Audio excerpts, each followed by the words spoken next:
روزانه چقدر تمرین لازمه؟ هر روز نیم ساعت تمرین کنیم بهتره یا 2 روز 3 ساعته در هفته؟ تمرین روزانه لازمه برای یک نوازنده، فرق نمیکنه تو هر سطحی که باشه. این اشتباهه که من بگم امروز تمرین نمیکنم فردا 2 برابر تمرین میکنم که جبران دیروز بشه. نه، اون تمرین دیروز بود، اگر انجام شده که چه بهتر، نشده دیگه سوخت شده رفته. پس تمرین هر روز رو باید انجام بدیم. حالا حداقل میگن نیم ساعت باشه، اما هر چی بیشتر باشه که چه بهتر. تمرین هر چقدر که بیشتر باشه مسلماً تاثیر بهتری داره. به هدفی که ما میخوایم بهش برسیم راحت‌تر میرسیم هر چقدر بیشتر تمرین کنیم. من یک خاطره ای از یک استاد خیلی بزرگ دارم، قدیم ایشون دوست پدرم بودن، استاد نجایی، خدا رحمتشون کنه. ایشون یه بار که به من گفتن چقدر تمرین کنم و اینا، گفتن که روزی 17 ساعت تمرین میکنن. من به نظرم یه چیز وحشتناکه. خب فرقش هم فرق یه شخصی مثل ایشون با بقیه هم بالاخره همینه، ولی هر چقدر که تمرین بیشتر باشه مسلما نقش بهتری. ببینید من همیشه برای هنرجوی مثال میزنم که تمرینای موسیقی چون که دستای ما به یه سری فرم ها به یه سری حرکات دارن عادت میکنن، مثل یک کلاس ورزش میمونه. کلاس ورزش رو میگن روزهای ظهر ساعت 4 تا 6 نظم باید داشته باشه. موسیقی هم تمرین بچه‌ها باید نظم داشته باشه حتما، به خصوص دوره مبتدی، به خصوص ابتدای کار. یعنی ما در ابتدای کار میگیم که هنرجو هر روز حداقل نیم ساعت 40 دقیقه تمرین داشته باشه. نیم ساعت بچه از سختش بشینه 2 تا یروب بشینه، 3 تا یروب بشینه تمرین کنه. ولی اینکه 2 روز 3 روز اصلا ساز نزنه، بعد از به قول شما 3 روز بشینه 3 ساعت ساز بزنه، خیلی اون نتیجه مطلوبی که می‌خوایم رو نمیده. دوره مبتدی حداقل روزی از نیم ساعت 40 دقیقه باید شروع کنن. از دوره متوسط به بعد از هر روز حداقل بالای 1 ساعت تمرین لازم. و هر چی که سطح نوازنده میره بالا دیگه بچه از دوره متوسطی دیگه خودشون درک میکنن، یعنی خودشون لازم میدونن که باید بیشتر تمرین کنن. حداقل روزی نیم ساعت حداقل. تمرین مستمر خیلی مهمه.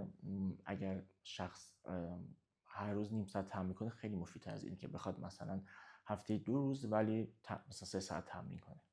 برای شروع کار بین نیم ساعت تا 40-45 دقیقه تمرین هر روز کافیه و قطعاً بهتره که ما هر روز تمرین داشته باشیم تا اینکه من چند روز تمرین نکنم و بخوام با 1 روز فشرده اون چند روز رو جبران کنم، چون جبران نمیشه. هرچی بیشتر بهتر. هر روز نیم ساعت. مجموع تمرینات آواز رو میتونید از نیم ساعت 1 ساعت تا 5-6 ساعت در روز انجام بدیم و اینکه به نظر من تمرینات کوتاه هر روزه بهتر از این که 1 روز یا 2 روز تمرین خیلی زیاد بکنیم. تأثیر تمرینات هر روزه بیشتره. ببینین به نظر من حداقل تمرین باید روزی 1 ساعت باشه، ولی میشه که بین این 1 ساعت اگر مداوم هست 4 یا 5 دقیقه استراحت باشه، ولی اگر توی 2 تا بخش انجام بشه 2 تا نیم ساعت دیگه بدون استراحت و مداوم باشه. بین نیم ساعت تا 40 دقیقه هر روز باید باشه تمرین، نه اینکه 2 روزی یا مثلا تایم زیاد بخوایم براش بذاری، حتما باید روزانه باشه. خب ببینید در رابطه با تمرین هنرجو همیشه پیشنهادم اینه که اگر قرار هست شما تمرین رو در روز انجام بدید، اون تمرین باید مفید و کیفیت داشته باشه. اگر قرار هست نیم ساعت تمرین انجام بشه، اون تمرین باید با تمرکز و در یک محیط بسیار خوب و آرام انجام بشه. ببینید ممکن من هنرجویی دارم بعداً میان به من میگن که من مثلا 1 ساعت 2 ساعت تمرین کردم ولی چرا اینکه نمیتونم این قطار بزنم. ببینید اینجا مسئله همون تمرکز و کیفیت تمرین مهمه. پس اگر قرار هست شما در روز تمرینی رو داشته باشید، اون تمرین رو سعی کنیم با تمرکز و با کیفیت حتی در زمان کم انجام بدیم. این خیلی تاثیر بسزایی داره تا اینکه شما بخواید زمان بیشتر بذارید ولی اینکه کیفیت یا تمرکز کافی رو نداشته باشید. تداوم تمرین هنرجو بسیار مهمه و نظم داشتن توی تمرین کردن، اینکه تمرین بازدهی داشته باشه.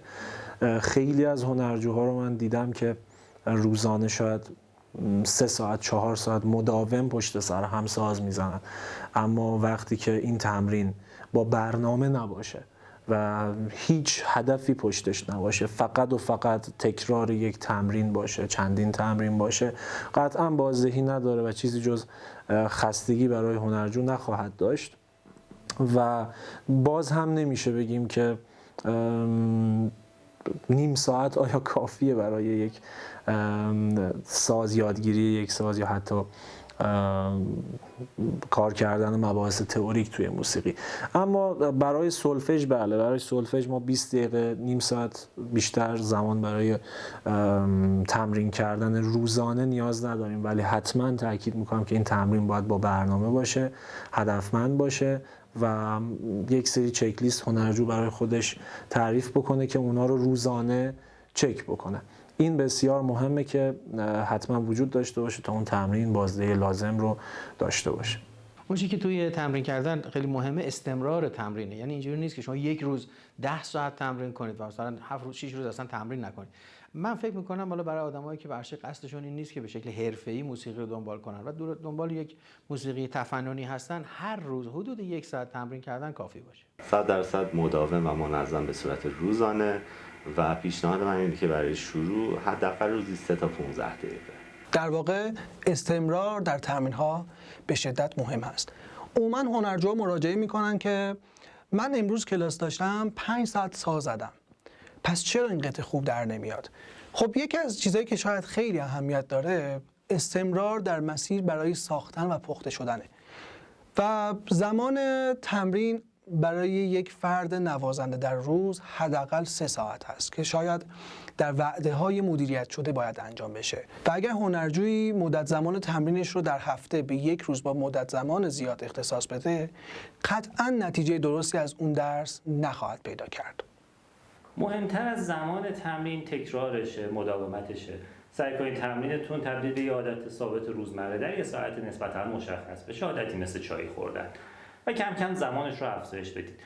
بهتر بازه‌های حدود 20 دقیقه‌ای داشته باشید ولی بسیار متمرکز. حالا چند تا بازه 20 دقیقه‌ای در طول روز. ببینید تمرین، من به عقیده خودم اینجوری که اگر مداوم و منظم باشه بهتره. یعنی این نیم ساعت حداقله اگه تو طول یک هفته هر روز باشه خیلی بهتر بازده داره تا اینکه مثلا شما بخواید 3 ساعت توی 2-3 روز هفته تمرین کنید. 3 ساعته قطعا بازده خوبی نمیده، چون از یه تایمی به بعد شما خسته میشین و عملاً حوصله تمرین کردن ندارین. بستگی به فرد داره، ولی فکر میکنم که روزانه نیم ساعت تا 1 ساعت کافی باشه، ولی اگر در توانشون بود و وقت بیشتری داشتن بهتره که وقت بیشتری بذارن. هرچی تمرین بیشتر باشه نوازنده حرفه‌ای‌تر و بهتری خواهند بود. تمرین موسیقی حتما باید متناوب و مداوم باشه، یعنی حتما باید تمرین روزانه داشته باشیم. به نظرم نیم ساعت دیگه کفشه، واقعا کمه. یعنی روزی 1 ساعت تمرین برای یک نفر که میخواد حالا خیلی حرفه‌ای نمیخواد موسیقی رو دنبال کنه شاید کافی باشه، ولی اصلا اینطوری نیست که من 3 روز تمرین نکنم ولی یه روز 6 ساعت تمرین کنم. نه، حتما باید تمرین روزانه داشته باشیم. تمرین بهتره به صورت روزانه و مداوم باشه. اگه شما قراره مثلا در طول روز 2 ساعت تمرین کنین، این تمرین رو در طول روز تقسیم کنین مثلا به 4 تا نیم ساعت. اینجوری بهتر. در تمرین استمرار مهمه و نظم. هر چقدر که من این 2 فاکتور رو در نظر بگیرم ارجحیت داره بر کمیت زیاد. در نتیجه اگه بتونیم تمرینمون مستمر روزانه باشه، حتی در وعده‌های کوتاه نتیجه بهتری خواهیم گرفت. اون چیزی که در یاد گرفتن موسیقی، اون نکته که خیلی مهمه استمراره و تمرین منظمه. یاد گرفتن موسیقی اینجوری نیستش که شما 1 ساعت قبل از کلاس شروع کنین تمرین کردن یا 2 روز قبل از کلاس شروع کنین تمرین کردن و انتظار داشته باشین همه چیز خوب پیش بره. به مرور زمانه که ما قطعاتی که میزنیم توی دستمون جا میفته، توی ذهنمون جا میفته و اصلا میتونیم با اون قطعه ارتباط برقرار کنیم. پس چیزی که مهمه تمرین ما روزانه باشه. حتی اگر بعضی وقتا، بعضی روزها تایم تمرینمون کمه ولی باز هم تمرین کنیم.